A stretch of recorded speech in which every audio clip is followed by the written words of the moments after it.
आपको सुनकर आश्चर्य होगा, वशिष्ठ जी को जब ये पता चला कि मेरे गोत्र का नाश हो गया, मेरे कुल का नाश हो गया, असुर भाव को प्राप्त कलमास्पाद सबको खा गया मेरे पुत्रों को, वशिष्ठ जी ने संकल्प किया कि मेरा जब कोई वंश ही नहीं है तो मैं जीवित रहकर क्या करूंगा।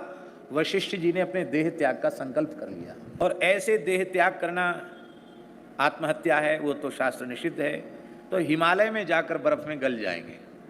तो हिमालय की ओर भगवान वशिष्ठ बढ़ते चले जा रहे थे, तब तक उनको वेद ध्वनि सुनाई पड़ी। बहुत ध्यान से सुने जो हम कहने जा रहे हैं।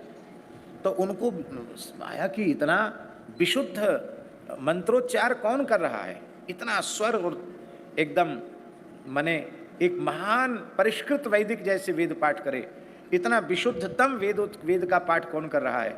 उन्होंने चारों ओर देखा, कुछ दिखाई नहीं पड़ा।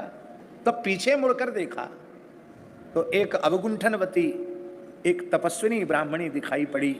उसी के गर्भ से वेदध्वनि प्रकट हो रही थी। उसने कहा, भगवान मैं आपके पुत्र महर्षि शक्ति की पत्नी हूँ, आपका पौत्र मेरे गर्भ में है, आपके पुत्र का अमोघ तेज मेरे गर्भ में सुरक्षित है। वह गर्भगत बालक ही वेद पारायण कर रहा है। पढ़ाने पढ़ाने पर भी मंत्र कंठस्थ नहीं हो रहे आज बालकों को। और एक वह अवस्था थी हमारे देश की कि अभी बालक ने जन्म ही नहीं लिया और पेट में ही वेद पाठ कर रहा है, गर्भ में वेद पारायण कर रहा है।